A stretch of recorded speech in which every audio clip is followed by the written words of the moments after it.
வணக்கம்.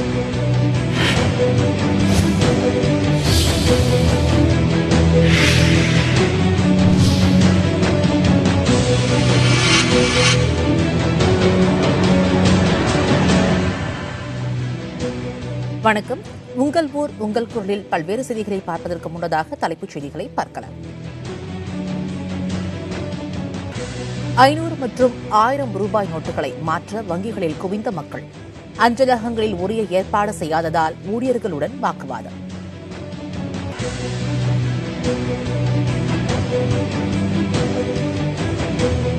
நெல்லை கடனா அணை பகுதியில் மீண்டும் சிறுத்தை நடமாட்டம் என மக்கள் அச்சம். விண்வெளிகள் அகழிகளை உடனடியாக சீரமைக்க வனத்துறைக்கு கோரிக்கை.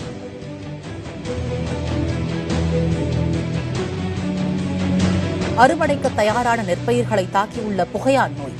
சாகுபடி செய்தும் பயனில்லை என விவசாயிகள் வேதனை.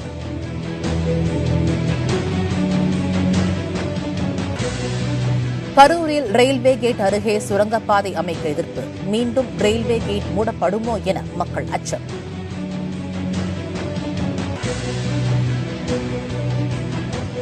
கூடங்குளம் முதலாவது அணு உலையில் ஜனவரி மாதம் எரிபொருள் மாற்ற ஏற்பாடு. அணுமின் நிலைய வளாக இயக்குநர் சுந்தர் தகவல்.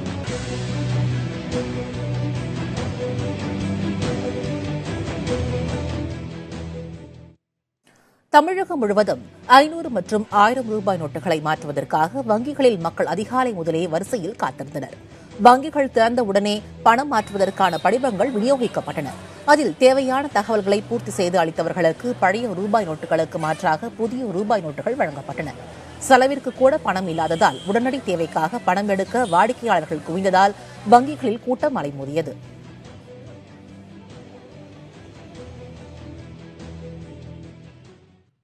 அரியலூர் மாவட்டத்தில் தபால் நிலையங்களில் 500 மற்றும் 1000 ரூபாய் நோட்டுகளை காலையில் மாற்ற முடியாததால் ஊழியர்களுடன் மக்கள் வாக்குவாதத்தில் ஈடுபட்டனர். அரியலூர் மட்டுமல்ல, தமிழகத்தில் உள்ள பெரும்பாலான அஞ்சலகங்களில் இதே நிலை நீடித்தது. புதிதாக அறிமுகப்படுத்தப்பட்டுள்ள ரூபாய் நோட்டுகள் வராததாலும் பழைய 100 ரூபாய் நோட்டுகள் அதிக அளவு கையிருப்பு இல்லாததாலும் வாடிக்கையாளர்கள் கொண்டு வந்த பணத்தை மாற்ற முடியாத நிலை ஏற்பட்டதாக அஞ்சலக ஊழியர்கள் தெரிவித்தனர். மதியத்திற்கு பிறகு அஞ்சலகங்களுக்கு புதிய ரூபாய் நோட்டுகள் அனுப்பி வைக்கப்பட்டதால் வாடிக்கையாளர்கள் 500 மற்றும் 1000 ரூபாய் நோட்டுகளை மாற்றிச் சென்றனர்.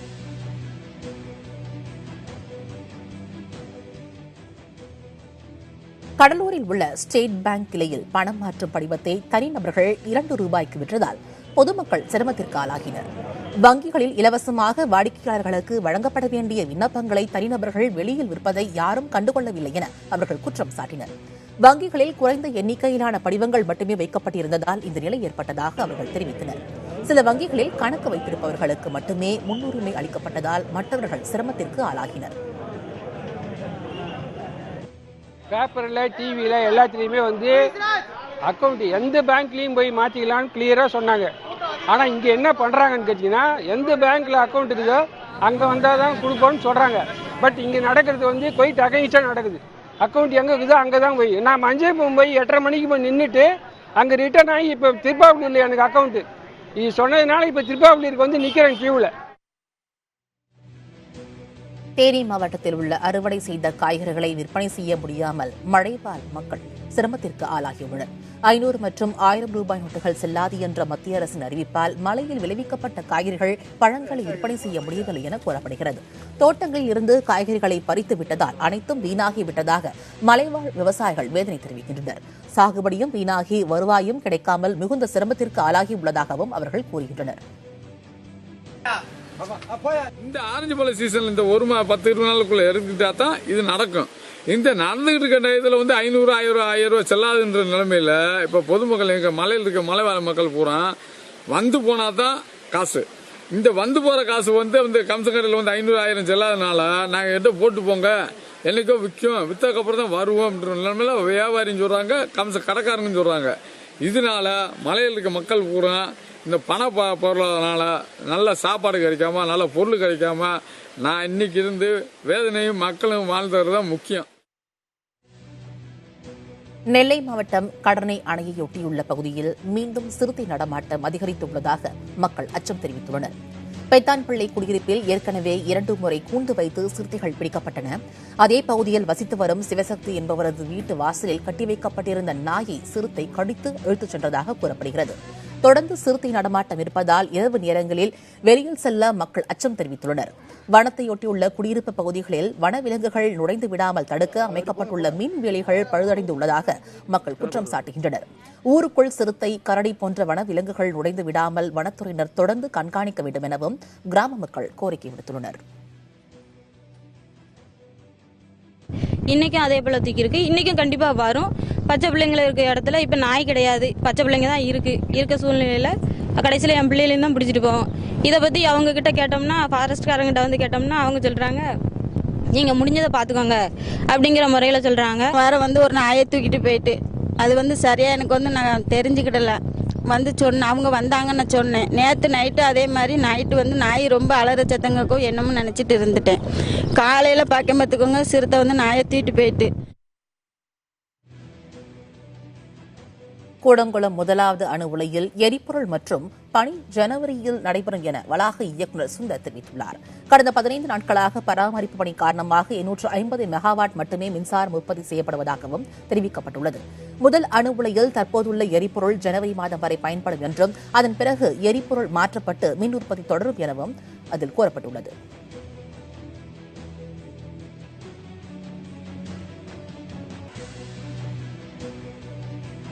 நீலகிரி மாவட்டம் உதகையில் வனப்பகுதிகளில் ஏற்பட்டுள்ள வறட்சி காரணமாக காட்டெருமை போன்ற விலங்குகள் ஊருக்குள் நுழைவது அதிகரித்துள்ளது.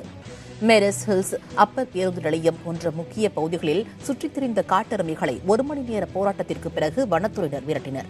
சமீபத்தில் குன்னூர் சிம்ஸ் பூங்காவில் காட்டெருமை தாக்கி பெண் ஒருவர் உயிரிழந்த நிலையில் தற்போது நகர் பகுதியிலேயே காட்டெருமைகள் கூட்டம் கூட்டமாக நடமாடுவதாக மக்கள் அச்சம் தெரிவித்துள்ளனர்.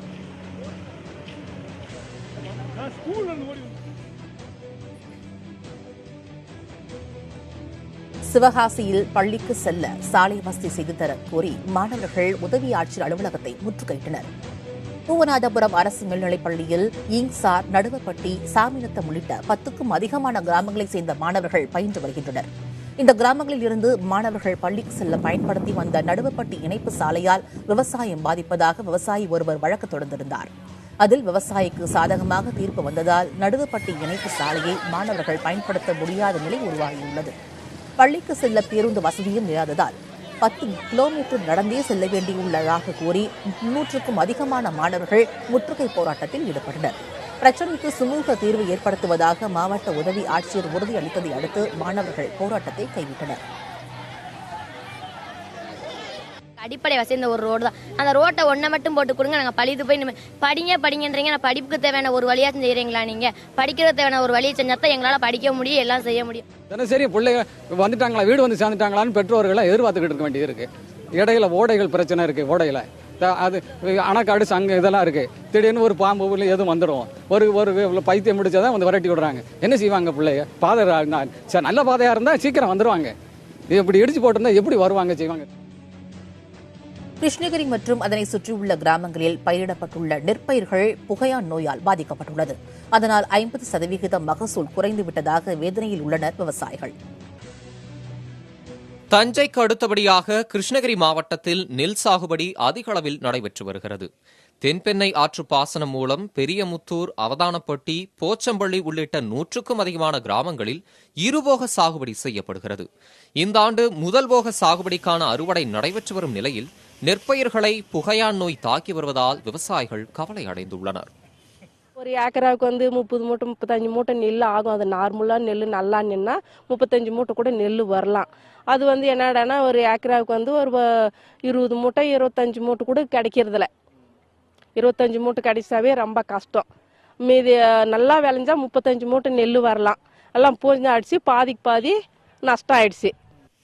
ஏக்கருக்கு 30,000 ரூபாய் செலவு செய்து நடவு செய்த நிலையில் உரிய நேரத்தில் தண்ணீரும் உரமும் கிடைக்காததே புகையான் நோய் தாக்குதலுக்கு முக்கிய காரணம் என்கின்றனர் விவசாயிகள். முதல் போக சாகுபடி, 2ஆம் போக சாகுபடி ரெண்டுமே பாதிக்கின்ற அளவுக்கு இந்த புகையான் தாக்கப்பட்டுள்ளது. இப்போ இந்த 50% இந்த தாக்கப்பட்டுள்ள இந்த புகையான் பூச்சி எந்த மருந்து அடித்தாலும் கேட்கல, என்ன ட்ரீட்மெண்ட் எடுத்தாலும் கேட்கல. வேளாண்மைத்துறை இதுக்கு உண்டான சரியான வழிகாட்டுதல் இல்லை. இதனால் ஒரு ஏக்கருக்கு 25 மூட்டை 20 மூட்டை விளையிற இடத்துல 5 மூட்டை 6 மூட்டை கூட விளையில. நோய் தாக்குதலால் ஏக்கருக்கு 20,000 ரூபாய் வரை இழப்பு ஏற்பட்டுள்ளதால் நிவாரணத் தொகை வழங்க வேண்டும் என அரசுக்கு விவசாயிகள் கோரிக்கை விடுத்துள்ளனர். வட தமிழகத்தின் டெல்டா மாவட்டம் என்று அழைக்கக்கூடிய கிருஷ்ணகிரி மாவட்டத்தில் 30,000 ஹெக்டேர் பரப்பளவில் நெல் பயிர்கள் சாகுபடி செய்யப்பட்டுள்ளது. போதிய மழை இல்லாத காரணத்தினாலும் புகையான் என்கிற நச்சுப்பூச்சின் தாக்குதலால் 50% நெல் பயிர்கள் தற்பொழுது பாதிக்கப்பட்டுள்ளனர். தமிழக அரசு பாதிக்கப்பட்ட பயிர்களுக்கு உரிய இழப்பீடு வழங்க வேண்டும் என்பதே ஒட்டுமொத்த விவசாயிகளின் எதிர்பார்ப்பாக உள்ளது. புதிய தலைமுறைக்காக காவேரிப்பட்டினத்திலிருந்து ஒளிப்பதிவாளர் ஜலீல் அகமதுடன் பழனிவேல். அரவக்குறிச்சி தொகுதியில் திமுக பொருளாளர் மு க ஸ்டாலின் பிரச்சாரம் செய்து வருகிறார். அது நேரலையை ஒரு ஆட்சி நடக்குது, நான் நடக்குதுன்னு சொல்ல மாட்டேன், உட்கார்ந்து கூட சொல்லக்கூடாது, படுத்திருக்கு. நான் ஏதோ விமர்சித்து பேசுகிறேன் தயவு செய்து நீங்கள் கருதி விடக்கூடாது. முதலமைச்சராக இருக்கக்கூடிய அம்மையார் ஜெயலலிதா அவர்கள் கடந்த ஒரு மாத காலத்திற்கு மேலாக உடல் நலிவுற்று மருத்துவமனையில் இருக்கிறார். எனவே தனிப்பட்ட முறையில நான் விமர்சனம் செய்ய விரும்பினேன், அது தவறு, அது அரசியல் நாகரிகமாக இருக்காது. அவர் உடல் நலிவுற்று மருத்துவமனையில் படுத்து அடுத்த நாளே அவர் நலம் பெற்று வர வேண்டும் என்று வாழ்த்து செய்தி சொன்னவர் நம்முடைய தலைவர் கலைஞர் அவர்கள் என்பது உங்களுக்கு தெரியும். ஆகவே அரசியல் என்பது வேறு, ஆனால் அதே நேரத்தில் மனிதாபிமானம் என்பது வேறு. ஆகவே அந்த உணர்வோடு தான் தலைவர் கலைஞர் அவர்கள் தன்னுடைய உணர்வை வெளிப்படுத்தி காட்டினார்கள். அதே நிலையிலிருந்துதான் நானும் இங்கே குறிப்பிட விரும்புகிறேன். அவர் நலம் பெற்று வர வேண்டும், விரைவிலே நலம் பெற்று வந்து அவருடைய பணியை தொடர வேண்டும், அதில் எந்த மாற்றமும் கிடையாது. ஆனால் அதே நேரத்தில் இன்றைக்கு இருக்கக்கூடிய ஆட்சி என்ன நிலையில் இருக்கிறது என்பதை தயவு செய்து நீங்கள் சிந்தித்து பார்க்க வேண்டும். ஏற்கனவே 5 வருஷம் ஆட்சியில் இருந்தவங்க தான், இப்ப 5 மாசமா ஆட்சியில் இருக்கக்கூடியவங்க தான். ஆக 5 வருஷமா ஆட்சியில் இருந்தப்போ என்ன நிலைன்னு கேட்டீங்கன்னா, அப்போ எந்த பணியும் நடக்கல, ஏதோ ஒரு பணி மட்டும் தொடர்ந்து நடந்துச்சு. என்னன்னு கேட்டீங்கன்னா காணொலி காட்சி நடந்துட்டு இருந்துச்சு. அதனாலதான் கலைஞர் அடிக்கடி சொல்லுவார், தமிழ்நாட்டில ஜெயலலிதா தலைமையில ஒரு காட்சி நடக்குதுன்னு, அதாவது காணொலி காட்சி. இப்போ என்ன நடக்குதுன்னு கேட்டீங்கன்னா 5 வருஷமா காணொலி காட்சி, இப்ப 5 மாசமா காணாத ஆட்சி. இதுதான் இப்ப இருக்கக்கூடிய நிலை. ஆக இப்படிப்பட்ட நிலையில இன்றைக்கு இந்த தமிழகத்தை சின்னாபின்னமாக்கி கொண்டிருக்கக்கூடிய நிலையில ஒரு ஆட்சி நடந்து கொண்டிருக்கிறது. எங்காவது தொழிற்சாலைகள் உண்டா? உலக அளவில உலக முதலீட்டாளர் மாநாட்டை நடத்தி 2.42 லட்சம் கோடி மதிப்பீட்டில நாங்கள் அதிமுக ஆட்சி விமர்சித்தும் திமுக வேட்பாளர் KP பழனிசாமி ஆதரித்தும் திமுக பொருளாளர் மு க ஸ்டாலின் பிரச்சாரம் மேற்கொண்டு வருகிறார். அரவக்குறிச்சி தொகுதியில் அதன் நேரலையை பார்த்தோம். இது தொடர்பான செய்திகளை பின்னர் விரிவாக பார்க்கலாம். தொடர்ந்து மற்ற செய்திகளை பார்க்கலாம். கோவை அரசு மருத்துவமனையில் பெண் குழந்தை கடத்தப்பட்டுள்ளது. இது குறித்த கூடுதல் தகவல்களை செய்தியாளர் சுரேஷிடம் கேட்கலாம். சுரேஷ், கோவையில் குழந்தை கடத்தப்பட்ட சம்பவம் எப்போது நடந்தது?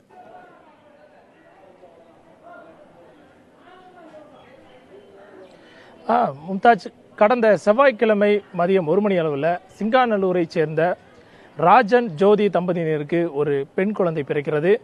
பிறந்து 3 நாட்கள் ஆன நிலையில் இன்று மதியம் 1 மணி அளவில் அந்த குழந்தையை கடத்தி சென்றிருக்கின்றனர்.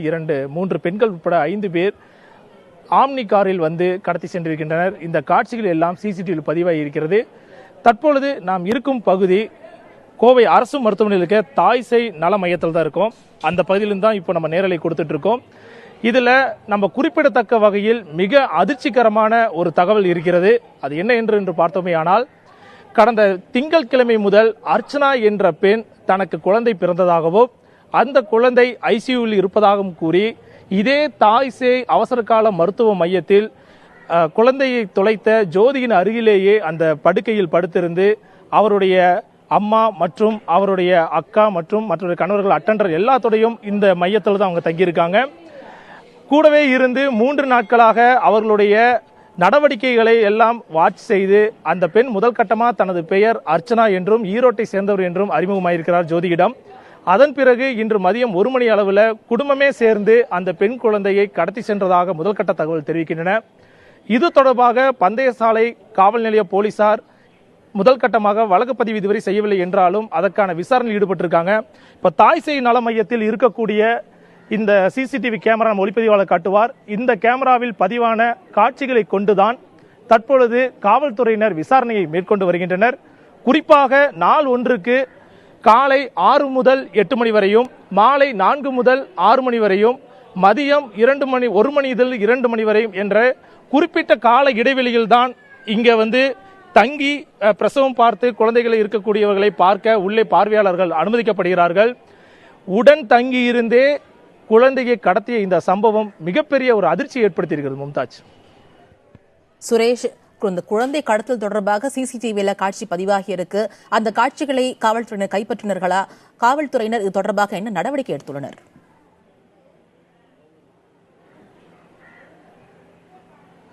மதியம் 1 மணி அளவில் குழந்தை மாயமானது தொடர்பாக இங்கு இருக்கக்கூடிய டீன் அவர்கள் கொடுத்த புகாரின் பேரில் தான் காவல்துறை விசாரணை மேற்கொண்டிருக்காங்க. இதுல இங்க கண்காணிப்பு கேமராவில் இருக்க கண்ட்ரோல் ரூம்ல பதிவான காட்சிகளை முதல் கட்டமா அவங்க ஆராய்ச்சி பண்ணியிருக்காங்க, அதுல ஆய்வு பண்ணியிருக்காங்க. அதுல கோவை அரசு மருத்துவமனைக்கு வெளியே ஒரு ஆம்னி கார் SSS டிராவல்ஸ் என்று சொல்லக்கூடிய ஒரு டிராவல்ஸோட பதிவு செய்யப்பட்ட ஒரு ஆம்னி கார் வருகிறது. அதில் ஜோதியின் குழந்தையை எடுத்துக்கொண்டு 3 பெண்கள் ஏறுகிறார்கள். உள்ளே ஒரு டிரைவர் இருக்கிறார், உடன் ஒரு ஆண் நபரும் ஏறுகிறார். இந்த 5 பேரும் அந்த காரில் ஏறி அதாவது சாதுரியமாக இந்த இடத்திலிருந்து தப்பித்திருக்கிறார்கள். உடன் தங்கியிருந்து 3 நாட்களாக தனது குழந்தை ஐசியூவில் இருப்பதாக என கூறி, தனக்கு குழந்தை பிறந்ததாகவும் அந்த குழந்தை ஐசியூவில் இருப்பதாகவும் என கூறி இங்கு இருக்கக்கூடிய அனைத்து பேஷண்ட்டுகளையும் அந்த அர்ச்சனா என்று கூறக்கூடிய அந்த பெண் நம்ப வைத்து இந்த குழந்தையை கடத்தியிருக்கிறார். ஒரு திட்டமிட்ட ஒரு குழந்தை கடத்தல் சம்பவமாக இது பார்க்கப்படுகிறது. மும்தாஜ். கோவை அரசு மருத்துவமனையில் பெண் குழந்தை கடத்தப்பட்டுள்ளது. இது குறித்த கூடுதல் தகவல்கள் வழங்கியமைக்கு நன்றி சுரேஷ். ஈரோடு மாவட்டம் சத்தியமங்கலத்தில் திறந்தவெளி கழிப்பிடத்தை பயன்படுத்தினால் அபராதம் விதிக்கப்படும் என நகராட்சி நிர்வாகம் எச்சரிக்கை விடுத்துள்ளது. இது தொடர்பாக நகராட்சியில் உள்ள அனைத்து வார்டுகளிலும் ஒலிபெருக்கி மூலம் சுகாதார பணியாளர்கள் விழிப்புணர்வு ஏற்படுத்தி வருகின்றனர். வீடுகளில் தனி கழிப்பிடம் அமைக்காதவர்கள் பொது கழிப்பிடத்தை பயன்படுத்த வேண்டும் என்றும் அறிவுறுத்தப்பட்டுள்ளது. மேலும் திறந்தவெளி கழிப்பிடத்தை பயன்படுத்துவதால் உண்டாகும் பாதிப்புகள் குறித்தும் மக்களுக்கு விழிப்புணர்வு ஏற்படுத்த நகராட்சி நடவடிக்கை மேற்கொண்டுள்ளது.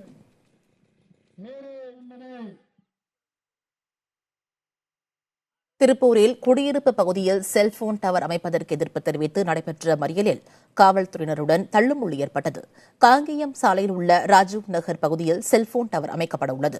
அதற்கு எதிர்ப்பு தெரிவித்து வட்டாட்சியரிடம் மனு அளித்தும் நடவடிக்கை எடுக்கப்படாததால் 100க்கும் அதிகமான பெண்கள் சாலை மறியலில் ஈடுபட்டனர். அங்கு வந்த காவல்துறையினருடன் மக்கள் வாக்குவாதத்தில் ஈடுபட்டதைத் தொடர்ந்து தள்ளுமுள்ளு ஏற்பட்டது. அதனால் காங்கேயம் சாலையில் 1 மணி நேரம் போக்குவரத்து பாதிக்கப்பட்டது.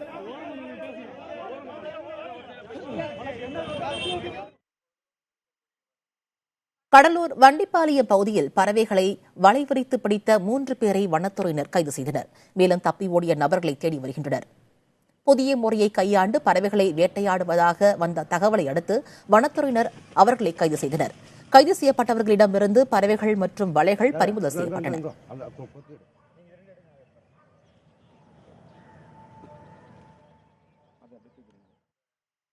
கிருஷ்ணகிரி மாவட்டம் சூலகிரி அருகே உள்ள கரியனப்பள்ளி வனப்பகுதியில் 3 யானைகள் தஞ்சமடைந்துள்ளன.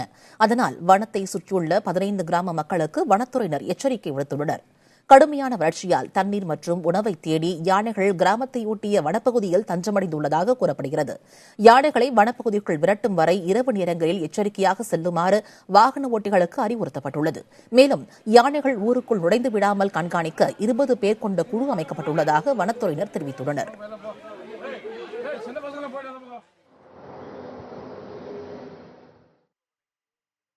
கிருஷ்ணகிரி மாவட்டம் ஊத்தங்கரை பகுதியில் உள்ள தார் சாலையை உடனடியாக சீரமைத்து விபத்து ஏற்படாமல் நடவடிக்கை எடுக்க பொதுமக்கள் கோரிக்கை விடுத்துள்ளனர். கிருஷ்ணகிரி மாவட்டம் ஊத்தங்கரை அடுத்த மாரம்பட்டி, கானம்பட்டி, கோவிந்தாபுரம் வரை சுமார் 3 கிலோமீட்டர் தார் சாலை கடந்த 6 ஆண்டுகளாக மிக மோசமான நிலையில் பழுதாகி காணப்படுகிறது. இச்சாலையை பயன்படுத்த முடியாமல் நாள்தோறும் அவ்வழியாக செல்லும் பேருந்துகள், இருசக்கர வாகனங்கள் அனைத்தும் மிகவும் ஆபத்தான நிலையிலேயே சென்று வருகின்றன. இது தொடர்பாக பலமுறை முறையிட்டும் எந்தவித நடவடிக்கையும் மேற்கொள்ளவில்லை. தார் சாலையை உடனடியாக மாவட்ட நிர்வாகம் சீர் செய்து தர வேண்டும் என அந்த பகுதி கிராம மக்கள் கோரிக்கை விடுத்துள்ளனர். கரூர் மாவட்டம் லாலாப்பேட்டை ரயில்வே கேட் அருகே சுரங்கப்பாதை அமைக்க மக்களிடையே எதிர்ப்பு கிளம்பியுள்ளது. இது கட்டி முடிக்கப்பட்டு விட்டால் ஏற்கனவே உள்ள ரயில்வே கேட் மூடப்படலாம் என்ற சந்தேகம் மக்களிடையே எழுந்துள்ளது. கரூர் மாவட்டம் லாலாப்பேட்டை ரயில் நிலையம் அருகே இருந்த ரயில்வே கேட் பகுதியில் கடும் போக்குவரத்து நெரிசல் ஏற்பட்டு வந்ததால் மக்களின் கோரிக்கையை ஏற்று அங்கு மேம்பாலம் கட்டப்பட்டது. மேம்பாலம் திறக்கப்பட்ட பின்னர் ரயில்வே கேட் மூடப்பட்டது. இதனால் 25க்கும் மேற்பட்ட கிராம மக்கள் காவிரி ஆற்றிற்கு செல்லவும் உயிரிழந்தவர்களின் உடல்களை கொண்டு செல்வதற்கும் சிரமத்திற்கு ஆளானார்கள். பல்வேறு கட்ட போராட்டங்கள் மற்றும் வழக்குகளுக்கு பின்னர் ரயில்வே கேட் மீண்டும் திறக்கப்பட்டது. இத்தகைய சூழலில் ரயில்வே கேட் அருகே 3 கோடி ரூபாய் செலவில் சுரங்கப்பாதை அமைக்கும் பணி தொடங்கப்பட்டுள்ளது. தற்போது பார்த்தீங்கன்னா ஒரு லட்சக்கணக்கில் மக்கள் போயிட்டு வந்துட்டு இருக்கிறோம். லாரி பஸ் எல்லாமே இதில் போயிட்டு இருக்கிறோம். புகைவெளி பாதை போட்டோம்னாக்கா பஸ்ஸு லாரி எல்லாம் போக முடியாது. டிரான்ஸ்போர்ட்டு அதிகமாக பாதிக்கும். அதனால் எங்களுக்கு புகைவெளி பாதை வேண்டாம், மீண்டும் இந்த கேட்டு எங்களுக்கு போதும் என்று இதன் மூலம் கூறிக்கொள்கிறோம். அது எங்களுக்கு எந்த பயன்பாட்டுக்கும் அது வராது. ஏன்னா அது அந்தாண்ட விவசாய நிலங்கள் எல்லாமே பாதிக்கும். அப்படி பாதிக்கும் போது அது எங்களுக்கு எல்லாத்துக்கும் நஷ்டத்தை ஏற்படுத்தும். சுரங்கப்பாதை கட்டி முடிக்கப்பட்ட பிறகு அதன் அருகில் உள்ள ரயில்வே கேட் மூடப்பட்டுவிடும் என்பது லாலாப்பேட்டை மக்களின் கவலையாகும். ஆகவே சுரங்கப்பாதை அமைக்கும் பணியை உடனே நிறுத்த வேண்டும் என்பது அவர்களது கோரிக்கை. லாலாப்பேட்டினால இந்த கேட்டை முன்னாடி அடுத்தனால எங்களுக்கு ரொம்ப பாதிப்பாக இருந்துச்சு. ஆனால் கேட்டுக்கப்போ இப்போ ஓரளவுக்கு பரவாயில்ல. இப்போ திருப்பி அந்த பாதை எடுத்தாங்கன்னா எங்களுக்கு ரொம்ப சிரமமாக இருக்கும். வெத்தலை வியாபாரி எல்லாமே வீணாக போயிடுவாங்க. மண் போகிறவங்க வரவங்க பூரா வீணாக போயிடுவாங்க. இதனால் அடைக்கக்கூடாது. சுரங்கப்பாதை தொடர்பாக கரூர் ரயில்வே உதவி இயக்குநரை தொடர்பு கொண்டபோது மக்களிடம் கருத்து கேட்ட பிறகே பணிகள் தொடங்கப்பட்டதாக தெரிவித்தார். பணி முடிந்த பின்னர் மீண்டும் ரயில்வே கேட் மூடப்படுமா என்ற கேள்விக்கு பதிலளிக்காமல் அவர் தொலைபேசி இணைப்பை துண்டித்துவிட்டார். புதிய தலைமுறைக்காக செய்தியாளர் சந்திரன். அண்மை செய்திகளுக்கு தொடர்ந்து இணைந்திருங்கள் புதிய தலைமுறையுடன்.